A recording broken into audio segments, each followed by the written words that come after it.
Thank you for downloading and happiness! Dare to be happy. We are two curious friends that want to explore what makes us happy. In each episode, we will take a topic in alphabetical order and discuss how it relates to and impacts happiness.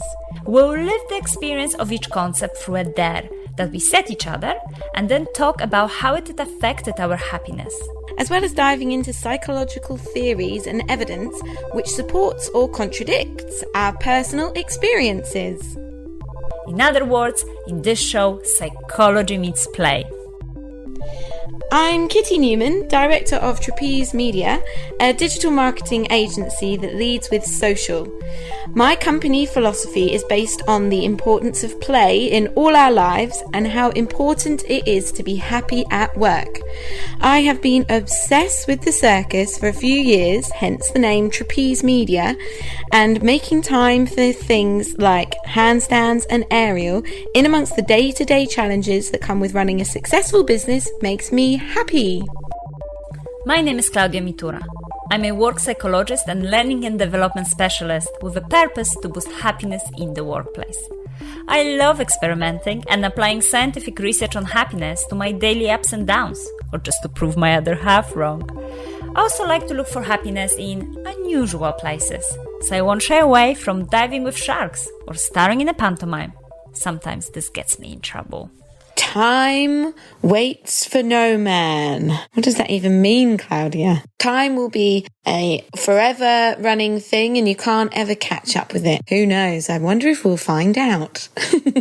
Me too. Time is one of those things that it's very easily spent but cannot be bought. And it seems that we feel nowadays time poor more than ever. We feel time poor. Yeah, more than ever. I feel heavy thinking about that time poverty. This week, our dare was to do things that we usually say we don't have time for. So how did it go for you, Kitty? Klaudia, there have been some dares that I have not been able to achieve. And it gets to the day of recording and I'm thinking to myself, oh my God, I'm going to record the podcast and I haven't been able to do the dare.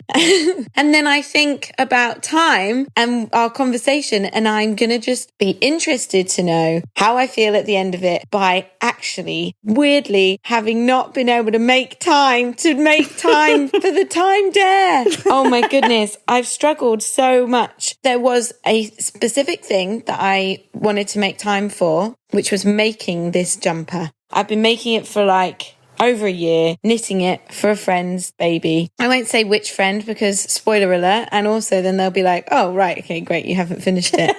It's one of those things where you have to sit down and knit and you can't do anything else. And that's why it's such a gift. It's such a great thing to be able to do. But I put it off and off and off and off and off. So I was about to leave the house to go see a friend for the weekend. I was going to put it in my bag. I thought this is going to be the perfect opportunity to make time for the jumper. But then I thought, no, because you have to sit and I want to be with the friend. And I was in a real conflict of bringing the jumper with me to make time for it and didn't do it. So I've let you down. Ay, Kitty. I know. It's become clearer and clearer and clearer to me that I actually spend my time quite well. Even though I didn't do that one thing, there's lots of things that I would normally put off. But actually, I just get other people to help me with them. And as I started puzzling out my inability to complete this dare, it's because the things I put off and off, actually, I don't get any joy from them. And I put them off and then I get other people to help me with them.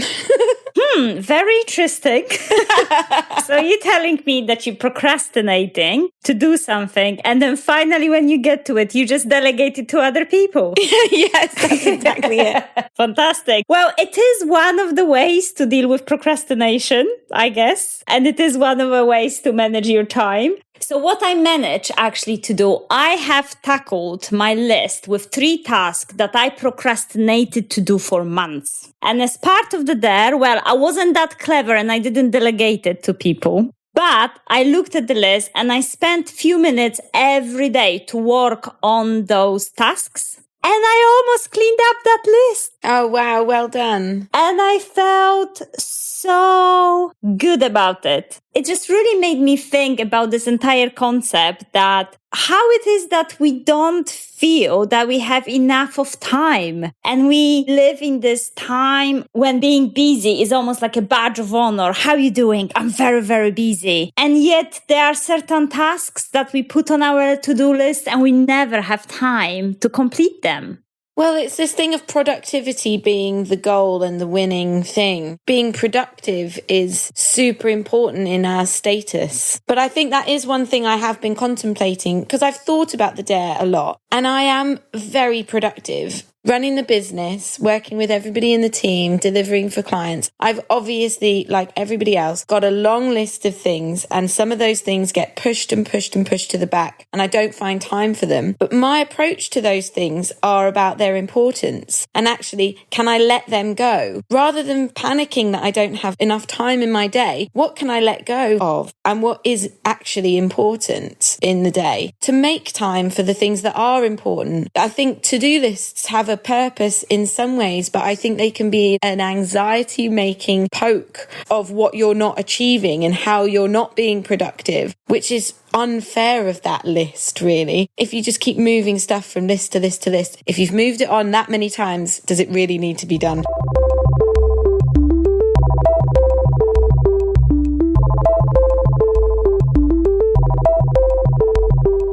Traditionally, when scientists were speaking about time, they were speaking about time management methods. And they were talking about different tools. You could have squares of urgent and important tasks. You can have specific lists to do, and there are lots of different methods you can use. But more recently, the conversation on time shifted to managing our perspective, managing our choices, and our expectations, as you say. So it's more about managing ourselves in time rather than managing time per se. And this actually comes to the idea of something called time paradox. Because actually, whether time flows quickly or slowly, and whether we believe we have enough time or not enough, depends on our perspective. So think about the situation when you are really rushing and running for a train. That last 5 minutes speeds up, right? It's not enough. You almost like the time is running against you. And then if you are already waiting on the platform and you don't have your phone, you don't have your book, even 5 minutes can be the longest time. When I do my yoga and there are some difficult positions, 1 minute to hold the very difficult position is the longest time period ever.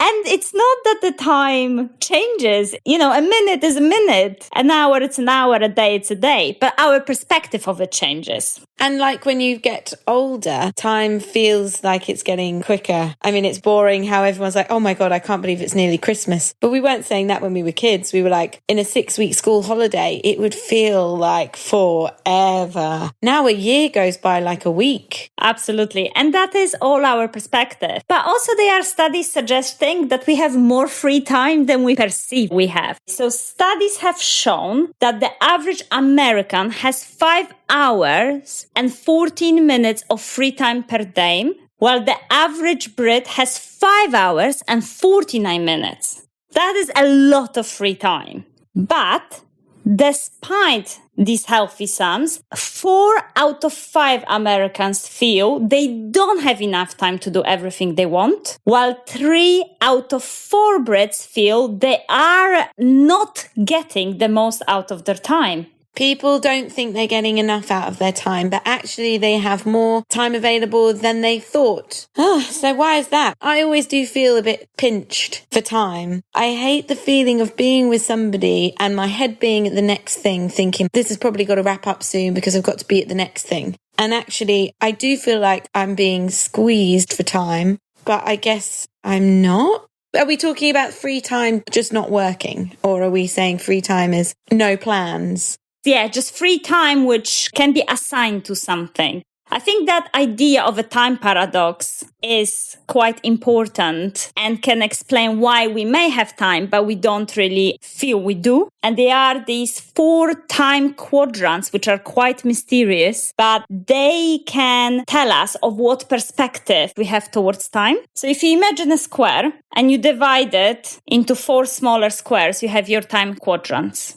And we can have a mindset of a procrastinator. When we feel there is never enough time, we have a tendency to put things off because we're thriving actually under pressure. And because we're putting things off, everything is always urgent and important. And when I was thinking about my list, when I really procrastinated and I was leaving it, I actually realized that it was because I felt that some of the tasks were overwhelming. And some tasks, actually, I didn't have enough courage to do. And some tasks I just didn't want to do. So I was trying to kind of almost forget about them. Oh, totally. When you're in procrastinator mind, why do you procrastinate? It's usually a big project and I think about how perfect it has to be and I don't think I can actually do that. When actually, I know if I just get started, I will end up working it out as it goes along and then it will get to where I need it to be eventually. Not as perfect as I had in my head. But one thing that I did start doing, I read this book called Indistractable by Nia Ayal. And in there, he said about making to-do lists. Rather than making the end goal the to-do, it was like work on it for an hour. Rather than write the sales pitch for this restaurant, it was like work on the sales pitch for that restaurant for 1 hour. You're not intimidated or overwhelmed by the end goal. And that kind of ties in with time. I guess the perception of putting it down to that time of 1 hour feels so much more relieving and less pressure and easier to handle than actually this whole thing that's kind of abstract and feels like it will take forever. Exactly. And you're appreciating the progress. So even you haven't finished, you did work on it. And that counts. I like that idea a lot.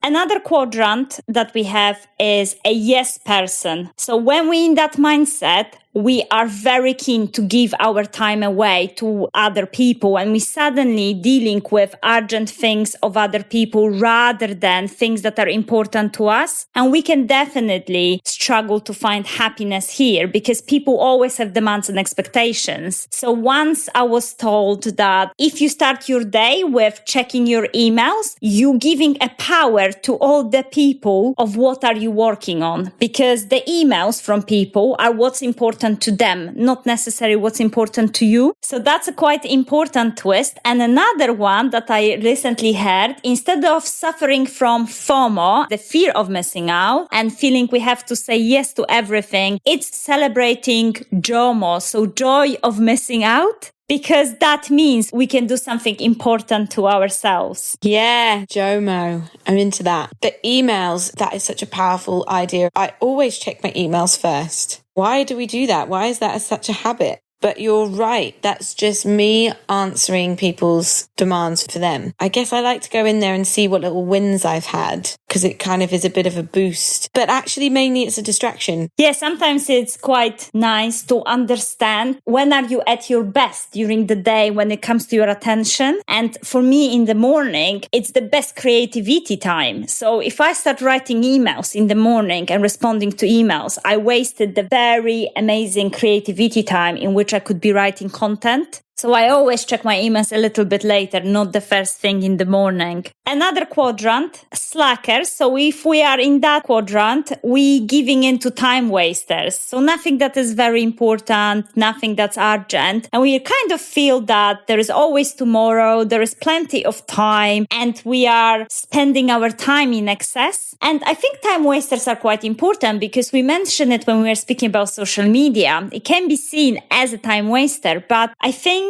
the idea is to really think, are these time wasters making us happy? If yes, that's great. Let's enjoy them. But let's also be conscious that maybe we should be cutting out some time wasters to gain that extra time that the statistics are showing that we actually have. And the final quadrant, which is this mindset that we really want to be in, it's prioritizer. So it is really recognizing that time is a limited resource. And in order to be happy, we need to manage our choices, perspective of time, and how we spend it. And there are 3 specific things about managing our perspective. So one is stop saying that we don't have time to do something. It's more saying, I don't have time to do A because I'm choosing to spend my time on B, C, and D, and this is why. So realizing that it's always a choice. If you're not doing A, you're probably doing something else, and there is a reason for that. To be honest, I think that's why, other than the jumper, which I am not making time to do, I do think I appreciate that element of choice. And so deciding what to spend my time on is very specific. And so the things where I delegated, it's like the garden. The garden has been an absolute mess for ages. I'm not doing the garden because it's not what I want to do. So I've made a choice to ask somebody else to do it for me because I want to focus my time on B, C, D, not A, the garden. And actually, maybe that's my sort of approach anyway. But if I really want to do the jumper, I do need to make the choice to fit that into what's happening. And I have been choosing other things over the jumper, but it's getting to crunch time now. That deadline of Christmas is coming up very soon. And now we're all expecting to see a jumper on Unhappiness Instagram. I mean, that's what we're waiting for, Kitty. So you have extra pressure. I completely agree with you. I think another very good attitude of prioritizer is accept that other people are better at some things than you are and capitalize on their strengths and ask them to help you rather than you struggling to do something for quite a long time, whereas someone can do it in split seconds. So I absolutely love your approach. And another one which I really like, and you already mentioned, is managing our expectations, because that's definitely a big one for me. It took me a while to understand that I'm not a robot. Surprise, surprise. And I do have worse and better days, and my productivity goes down and up through the day. So there are moments in my day when I'm very productive and my attention is amazing. And this is when I should be planning, creating, making decisions. And there are moments when my attention is almost asleep and I need to be doing very simple admin tasks and responding to those little small questions on the email because it's quite quick and easy and I don't need that brain power. And for me, understanding that meant that I gained so much time and peace at my work rather than trying to be 110% whole day, every day. That's interesting. So if someone was to say, oh, have you finished that jumper yet? And I would say, oh, I haven't had time. It sort of cushions the perceived judgment from them. Because if I say, oh, no, I haven't because I've been doing this instead. So your feedback then of, but I've chosen to do this instead. To me, it's like, because of this like idea of productivity and how we should be achieving all the time, to find this power in that choice will definitely help me with that ridiculous internal dialogue that I've got of somebody else judging me for not having done the jumper. Yeah, absolutely. And I think that will help with our perspective. I think we will feel that we're gaining time, even though time is an illusion. We're not gaining time. We're not losing time. We're just changing our perspective about the time. Yes, this is what I love because it's like a practical thing to now implement in my life. So like, have you done this yet? Oh, not yet. I've chosen to do this before that. And then I'll be like, wow, God, that feels good because I'm in control of my life. Woohoo! Yes. That's exactly what we want. We want you, Kitty, to be in control of your life and happiness.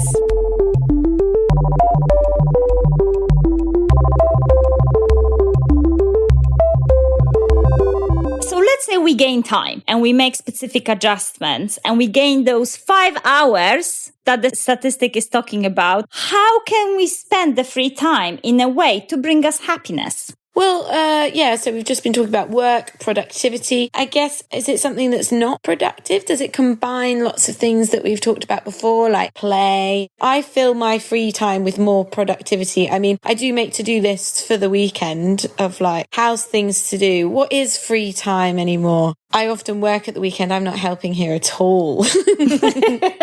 And now you're feeling guilty about jumper, which is your free time as well. I know exactly. What is free time? Well, I don't know, but there is quite cool book written by James Wallman, Time and How to Spend It. And he reviewed scientific research on happiness and created a checklist that can help us to make better choices about free time so that we can experience more happiness in life.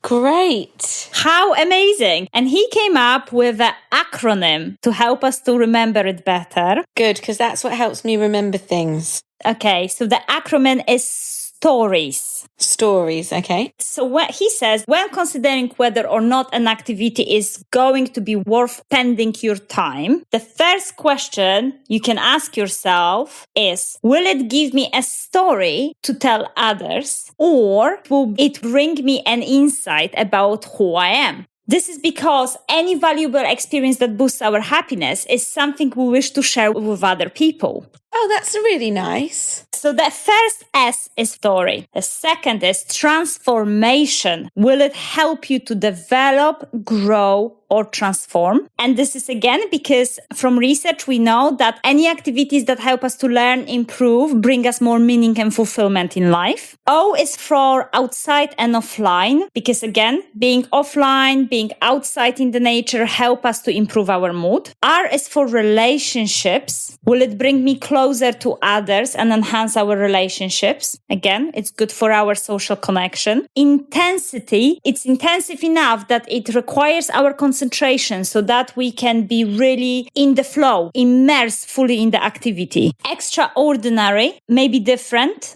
or a new. And status and significance. Will it connect me to others and help me to feel more significant? Wow, cool. So it's an entire model that can help us to select activities in our free time. If you're planning your weekend and you actually think, wow, I actually don't know what I'm going to do, you can use this stories checklist to help you to build your activity. You're not going to hit all of the elements. You're going to maybe hit 2 or 3 or 4. And you can actually then think, great, if you hit some of those elements, you have higher chances of boosting your happiness. I mean, how cool is that? What if we're talking about something like sitting down on a Friday night and watching Gogglebox? I love Gogglebox. But it's more like a treat, you know? It's like, oh yeah, I'm going to watch Gogglebox tonight. But I'm not going to tell anyone about that. It doesn't transform me. It doesn't enhance any relationships. But it's like a nice little treat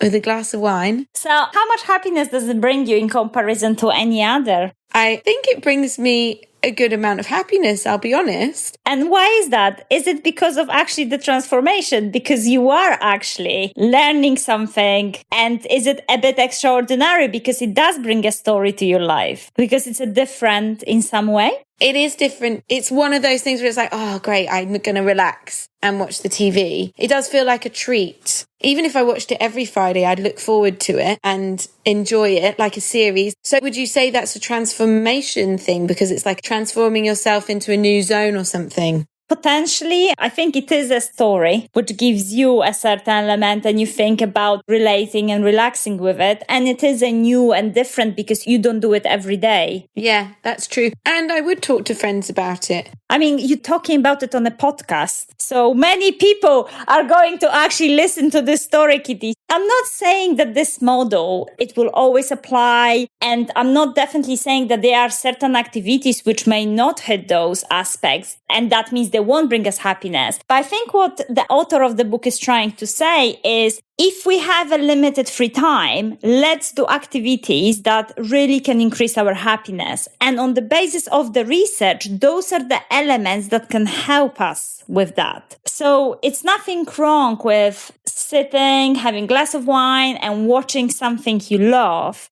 It doesn't really matter that maybe certain activities don't hit all of these aspects or none of it. We can still get enjoyment from that. I think he's just trying to give us a little bit direction. Yeah, well, I do really love the sound of those. I think they make sense. And I do love Gogglebox.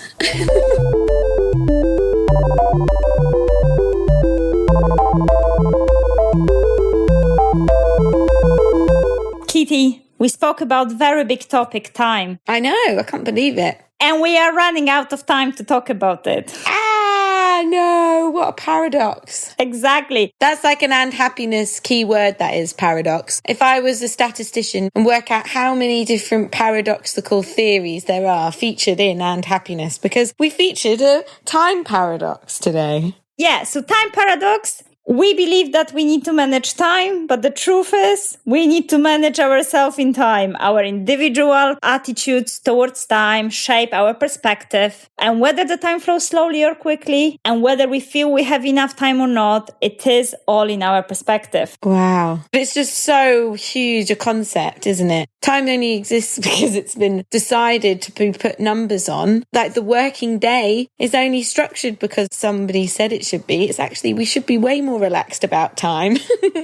Absolutely. And actually, you know what? Studies show that it's better if you work 4 hours and really concentrate. You'll be much more productive than working 8 hours with distractions. Because you remember, it takes us 23 minutes and 15 seconds to go back to the original task if we get distracted. So I'm voting for a 4-hour day. Me too. I vote for a 4-hour day. I know Friday Pulse, they vote for a 4-day week. So it's all about the fours. 4 hours a day, 4 days a week. Perfect. Sounds amazing. And we have 4 time quadrants. So yeah, all about the 4. So we have the procrastinator. When we procrastinate, and there are certain reasons for that. Yes person, are we giving our time away to other people's demands? Slacker, are we giving into time wasters? Or we are a prioritizer, but we're really managing our expectations, our productivity, and we know we have a choice and a power how we spend that time. And we can boost our happiness by planning our free time with stories! Yay! With stories! Well done, Kitty. I love an acronym.